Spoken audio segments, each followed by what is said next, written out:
Então, gente, continuando aqui o nosso passeio pela história aqui, né, na nossa biblioteca de livros raros, né, o que eu queria mostrar para vocês hoje é este livro aqui, né, onde é que está a câmera? Está aqui, ó, tá vendo? O Papa e o Concílio, né?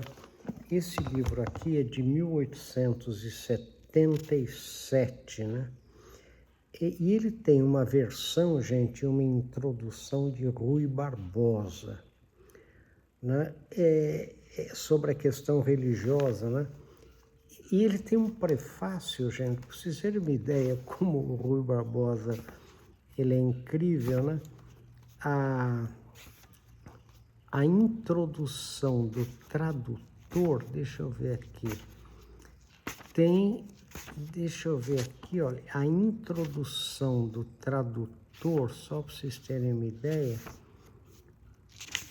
onde que está aqui, só para vocês verem, olha, prefácio dos autores, ó, a introdução é isso aqui, olha, tá vendo? O livro inteiro está aqui, isso daqui é a introdução do livro do Rui Barbosa, só para vocês terem aí, né, uma ideia. E ele tem um prefácio ainda, né, antes da introdução, ele tem um prefácio que eu queria ler para vocês, porque eu acho que é incrível, né? Imagine que nós estamos falando no Segundo Reinado, né?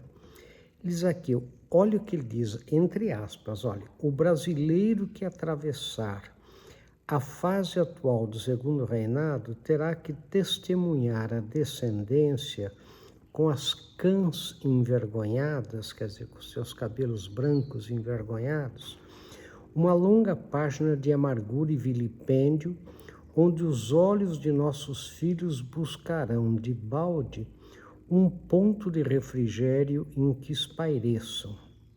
Olha o que ele diz aqui, gente. Um país opulento. Onde que está aqui? Não é? Um país opulento. Inexaurível como a natureza mesma.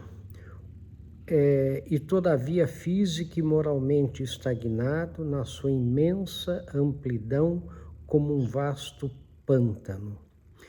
Os municípios, sombras da mais cordial e utilmente popular das instituições, sem raízes no solo, sem autonomia, pedintes abismados numa existência vegetativa, estéril e perpetuamente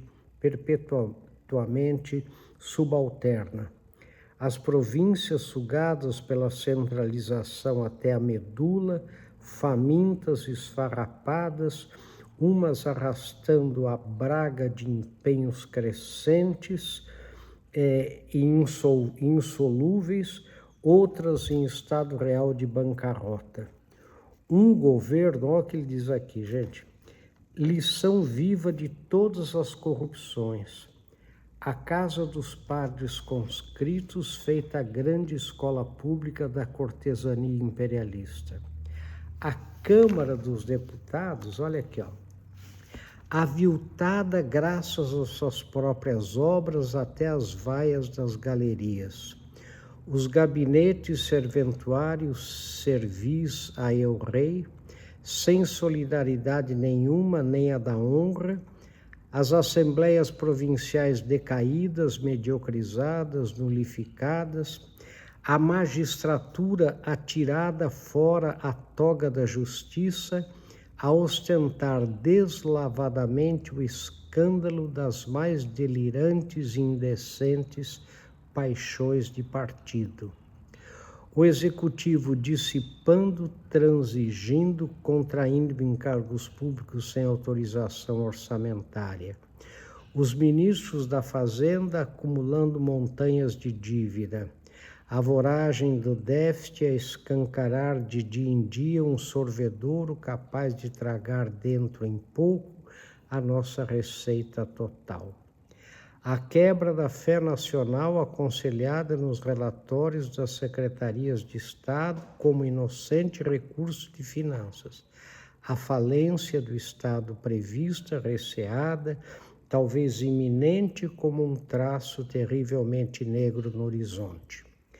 A lavoura, em profunda e mortal caquexia, o comércio e a indústria sob a pressão de impostos irracionais, condenados ao mais lastimoso raquitismo.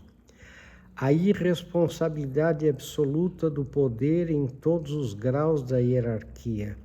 A mentira nas urnas, nas depurações parlamentares, nessas lisonjarias mútuas da pragmática anual entre o trono e a legislatura, nos melhoramentos oficiais, no orçamento e a instrução pública, uma coisa ainda por criar, uma ridícula mesquinharia negaciada às classes carecentes, aleijada, impura, envenenada pelo patronato, inassensível à maioria dos contribuintes. E aí vai, gente, e aí vai, né? E ele diz aqui, né? Tem um pedaço, e aí vai, gente, vai longe, né? Daí ele fala assim, né? O nosso chefe, né? O nosso chefe, né? De humor cosmopolista, homem de todos os climas, freneticamente viajador, insaciavelmente sôfrego de curiosidades. E aí ele vai. Então você vê aqui, né, vocês veem aqui, né, que em 1877 Rui Barbosa já denunciava uma situação neste livro aqui, vou mostrar de novo para vocês, né, no prefácio do Papa e o Concílio, ele já denunciava coisas que a gente está vendo até hoje, né, gente? E aí vai, né? Nós vamos ver outros livros clássicos que a gente tem aqui, né? Como Luís XVI, que dizia, né? Falou lá para o Duque de Orleans, né? Mas isso é ilegal. O Duque falou para ele, falou, é legal porque eu quero. Né? Então você vê como a história, a gente se repete, né? E depois tem aquela história do Luís XV, que eu quero depois comentar com vocês, né? Que ele fala, après moi le déluge, quer dizer, até quando vai durar essa situação? Ele falou, até quando eu viver, até quando eu quiser. E depois de mim o dilúvio, ou seja, ele não estava nem aí. Né? Quer dizer, depois dele, ele não estava formando nenhuma... Então, a Revolução Francesa de 1700 começa, na verdade, né, lá no Luís XIV, Luís XV, depois vem o Luís XVI, onde a Revolução realmente ocorre, ele morre, né, guilhotinado. Então, a história, gente, é realmente a mestra da vida. Agora, a gente precisava aprender com a história, né, gente?